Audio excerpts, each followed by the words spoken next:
ఏంటంటే ఎప్పుడు black rice, brown rice, red rice అంటారు. మీకు వైట్ రైస్ దొరుకుతలేదా? అసలు వైట్ రైస్ ఎందుకమ్మా నీకు?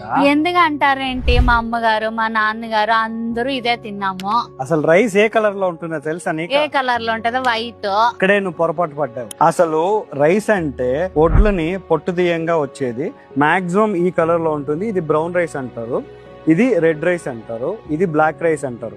ఇది చూడు స్పెషల్ రైస్, రాజముడి రైస్. ఇది బ్రౌన్ రైస్, రెడ్ కలర్ రెండు మిక్స్ అయి ఉంటుంది అనమాట. సో ఇది ఒక అరుదైన రైస్, బ్యాంబూ రైస్ అంటారు. ఇవన్నీ అన్పాలిష్ రైసెస్, పొట్టు తీయంగా వచ్చే రైసెస్ అన్నమాట. అర్థమైందా? ఓ అవునండి. ఈ కలర్ల వల్ల ఏంటండి ఉపయోగము?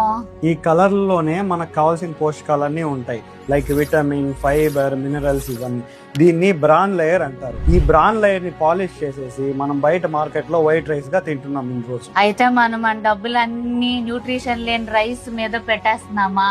అందుకే Let's eat healthy unpolished grains.